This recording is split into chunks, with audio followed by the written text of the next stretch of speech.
It is a process. You would never, because you are actually quite literally putting your life in someone's hands. Yeah. So you wouldn't just like meet someone for like a Grindr or Tinder date. I mean, it happens. You can, it happens. But that's also the reason why the Me Too movement sort of missed the gay community altogether, and rape and or abuse is completely rampant in that community. Right. And that's not me trying to like gay hate or anything like that. But I mean, there's it's part of the culture. It's called cruising. The lack of consent is actually like a part of it. Do you think that there will be a movement around that at some point? And I feel bad saying this, but it is actually a part of the culture, so much so that like I don't see it happening. Maybe eventually, but there are very predatory individuals amok at this point. And when women feel empowered to call men out, and then the men get their comeuppance, then that is the changing tide. Then you see a change in behavior. You start to see a lot more mindful approaches. And then you also see the adverse effects in the men that are actually predatory. You can see them a whole lot more clearer. Mm-hmm. Do you think though that part of that has to do with the fact that society sees men as predatory and women as potential victims, and that narrative makes sense to everyday people when they hear that women are being abused and men are the abusers, and they can buy into it? Whereas when it's two men, they think, well, why don't you just defend yourself and be a man and deal with it? I find those gender politics to be complete bullshit, though. Unfortunately, whether they're bullshit or not, I call them out. They exist? I call them out every time. Do they exist? Not whether you agree with them. No, you don't think they exist. I don't think that exists. I think. So why is it then that predatory behavior exists across the board in every aspect of human behavior, because there's always someone who's going to think that they're going to get more than somebody else. I get that, and we're in agreement on that. Yeah. It's not a question of whether this exists or not. It's a question of societal perceptions.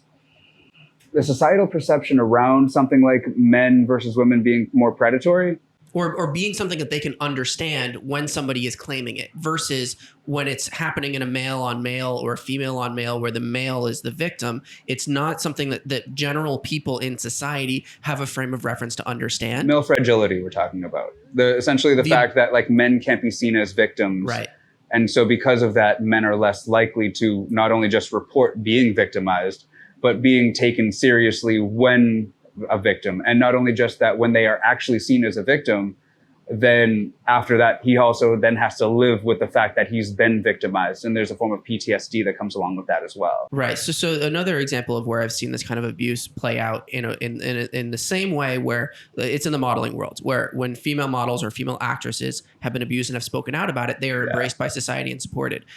There has been, as far as I know, zero. Well, that's not true. I guess Kevin Spacey was somebody who was taken down by but that wasn't a model. That's by boys. Yeah. Well, in that case, then you have the underage is part of it. Yeah. But when it's people, if he wasn't underage, it would not have been an issue. The number of male models that I know who have been assaulted by photographers, it's very high, and I don't know of any situations where that's been taken seriously enough and actually dealt with. And there was a situation with Terry Crews where like Terry Crews is one of the like most like quintessentially manly men that you're gonna like. That's right. See, Terry Crews, you're right. He came out saying like he had someone like touch him inappropriately, and he had someone. And what's the response been?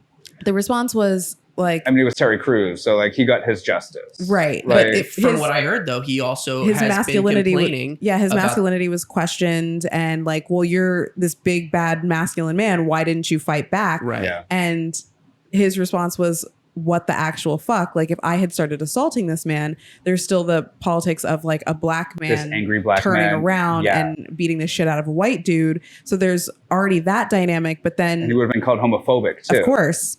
So him defending himself was not actually viable of a tactic for him, but there's a lot of people who were on the defense like, well, you're Terry Crews. You could have absolutely thrown your muscles around. And well, I mean, he just touched your ass. Is it really that big of a deal? And yes, absolutely it is. But why is his masculinity being questioned in the first place when he's just saying, I have been a victim of sexual assault? What the actual fuck? This is not okay. And the reason why is because men do actually take part in a game called grab ass. Is that men do this stuff to each other, whether gay or straight, that this is a part of the unfortunate human culture, that behind closed doors, men will still behave in a certain way with each other. And that's, in some cases, completely acceptable, completely fine, because we know that if we don't want something to happen, nothing's going to happen.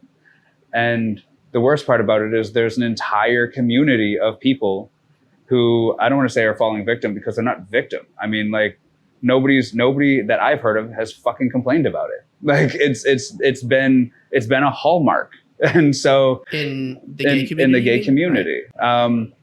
This is going to come off as homophobic. And so I'm really hoping to not be. Why? Because. Do you think it's homophobic? I don't think it is. I don't think. I think more often than not, if I say this to a gay man, he actually owns it. He says, like, not he himself, but that it is very common. So who are you afraid of calling this homophobic? There are hypersensitive individuals that can spin anything that you say. Do they matter? Do you care?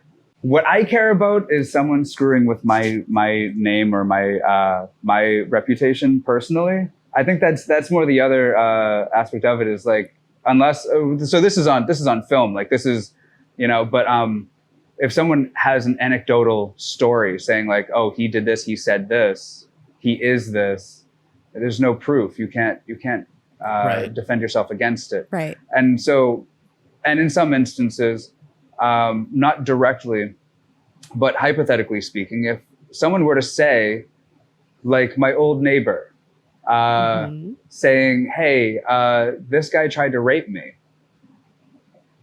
it seems innocuous. It sounds like whatever, like, you just ignore it, it'll go away. He's just like, weaving a web and just trying to. But what if he says that to the wrong person? Yeah. What if the wrong thing comes out, and like someone takes something out of context and you say it just to the wrong person? It goes down the telephone line, like, that game Telephone. The message gets screwed up so much. By the time the fifth or sixth person gets this message, they think that you are a neo-Nazi, and you can't defend yourself against them because you're not even in the room. And you didn't even hear the beginning of the story. And next thing you know, you have death threats. You have people not inviting you to shit. You have like a loss of a social network because one person took one thing out of context and made it a huge deal when all they had to do was ask you. Thanks for checking out this clip from our show. To watch more clips or full episodes, click on our profile below.